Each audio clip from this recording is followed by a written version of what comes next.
কালটা বিশাল নাম মোর নাঙ্গল দিয়া বোয়াং হাল সোশ্যাল মিডিয়াত ভিড়িঙ্গি করলে ঠিক মতো দিমতাল। হ্যাঁ, ডায়লগটা হয়তো শোনা না গেছে। তো যাই হোক, আজ এই মালটা কিন্তু আমার বাড়ি আসিছে, আর আজই আমার বাড়ি আসাতেই হামা কি কি কন্য না কন্য সারাদিন আজ এই বিষয়টা তোমার লাগবে এই ব্লগ খানের মাধ্যমে তুলি ধরি। যেহেতু মুই এর আগের দিন নেপাল থেকে আসনু, এই জন্য মোর শরীর ক্লান্ত শ্রান্ত অসুস্থ। মুই এই কালটা বিশাল যে মালটা গেছে এই মালটা কিন্তু মুই রিসিভ করার মতো মন মানসিকতায় ছিনুং না। তো যাই হোক, এর আগের দিন যেহেতু এই মালটা মোক কল করে দিয়েছিল, মুই যে নেপালত থাকাতে যে বদ্দা কালি কিন্তু মুই তোর বাড়ি এসেছো, মুই তোর খবর করি আর না। তো যাই হোক, যেহেতু প্ল্যান করে ফেলাইছে এই জন্য মুই আর কিছু কও নাই। মালটা আসিয়ায় আমার বাড়িতে না চাপানি খাওয়া দেয়া আমরা কিন্তু মালটা ডাইরেক্ট আমার যে শুটিং প্লেস আছে যেই জায়গানো ধামা অধিকাংশ ভিডিও গুলো শুট করি আমার যে খেতি মুজাফফর ফরেস্ট ওই জায়গানো নিয়ে যাই। কারণ আমার যেহেতু কন্টেন্ট ক্রিয়েটার মানুষ, আমার মাথার শুধু এগুলাই থাকে যে শুট ফুট কোটে নৈনাঙ্গার হয় না হয়। আর পাশাপাশি কিন্তু সাতত কিন্তু মোটা বিজয় দাগ নিয়ে যাচ্ছে। মোটা বিজয় দাগ কিন্তু ওর ভিডিও দেখা যায়। তাছাড়া ক্রিকেট নিয়ে যার ইন্টারেস্ট আছে তাই হয়তো এই মোটা বিজয় দাগ চিনবেন, কারণ মোটা বিজয় দাগ ক্রিকেট নিয়ে যে কন্টেন্ট হয় সাধারণত এই কন্টেন্ট গুলা বেশি মেক করে, আর এই কন্টেন্ট গুলা বানে কিন্তু মোটা বিজয় দা ভাইরাল। আর এটা কিন্তু মুই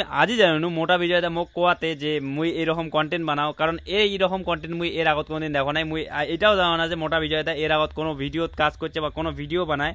মুই শুধু মোটা বিজয় দাগ এই কালটা বিশালের ভিডিও থাকেই চিনো, আর ইয়ার ভিডিও হয়তো মুই এই জন্য দেখো নাই কারণ মুই আইপিএল দেখো। তো যাই হোক, মুই সৌরভ কালটা বিশাল মোটা বিজয় দা মিলিয়ে আমরা যাই আমার যে খেতি মুজাফফর ফরেস্ট আছে ওইটাকে না আমরা ভিডিও শুট করার উদ্দেশ্যে যাই। কিন্তু ওইটা যে একটা নৈনাঙ্গার ঘটনা ঘটে যায়, কারণ কালটা বিশালের এত পরিমাণে আমার এদি ফ্যান ফলোয়িং আছে ওইটা জায়গা কিন্তু একেবারে লোকে একেবারে নৈনাঙ্গার হয়ে যায়। আমার যায় 4 জন, ওটা যায় একেবারে 20-25 জন মানসি হয়ে যায়। কারণ এদি ভোটপাড়া থেকে রোহিত যায়, আর ওইটিকারে কিছু লোকাল মানুষ, তাছাড়া ধূপগুড়ি থেকে একজন ভাই এসে উয়াই নাকি বিয়ার বাড়ির ফটোগ্রাফি ওয়েডিং ফটোগ্রাফি তারপরে যে মিউজিক ভিডিও শুট টুট করে, তার কারণে একবার ক্যামেরা সেট আপ আছে এগুলা আবার নিয়ে আনে উয়া যায়। আর ওগুলা নিয়ে যাওয়াতে ওটা একেবারে নৈনাঙ্গার হয়ে যায়, কারণ ডিএসএলআর ক্যামেরা ছাপড়ি মানছির ইমোশন। আর আমার টিমত কিন্তু ছাপড়ির অভাব নাই। ছাপড়ির সর্দার যদি আমার টিম থেকে ধরা যায় তাহলে ছাপড়ির সর্দার হবে আমার রোহিত। আর এই ছাপড়ির সর্দার ক্যামেরা পেয়া আঁকড়ে নিজের আঁকড়ে টিকিয়া পুকটি সব আঁকড়ে জুম করি অটে আঁকড়ে ক্যামেরা আঁকড়ে তেনা মানে আঁকড়ে ল্যাক করে ফেলাইছে। তো যাই হোক, এখানে কথা জোক ছিল, কারণ আমরা ছবি কম বেশি সবাই তুলছি,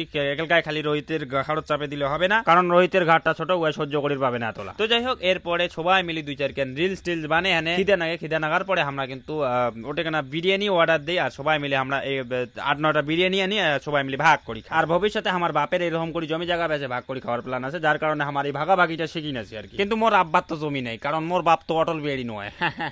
দেখো মুই ভুলিয়ে গেছি। তো যাই হোক, এরপরে কালটা বিশালের পাশে আমার মানে সরি কালটা বিশালের সাথে ভিডিও শুট করে আমরা বাড়ির দিকে রওনা দিই। তারপরে বাড়ি এসে কালটা বিশালক নাকি কায় ফোন করেছে, ওর জন্য জামালদাত ওয়েট করি আছে অনেকক্ষণ ধরি, যার কারণে কালটা বিশাল আমার বাড়ি এসে আর দেরি না করি ওই কিছুক্ষণের মধ্যে বাড়ির দিকে রওনা দিয়ে দেয়, সরি জামালদার দিকে রওনা দিয়ে দেয়। জামালদা যে কি সেলা করে মুই তো জানো না কার পাশে মানে। তো যাই হোক, আজ ছিল এখানে ভিডিও, আমার জন্য দোয়া আশীর্বাদ করবেন আমার যাতে এমগুলি মানজির পাশে, সরি বাবা। ধন্যবাদ।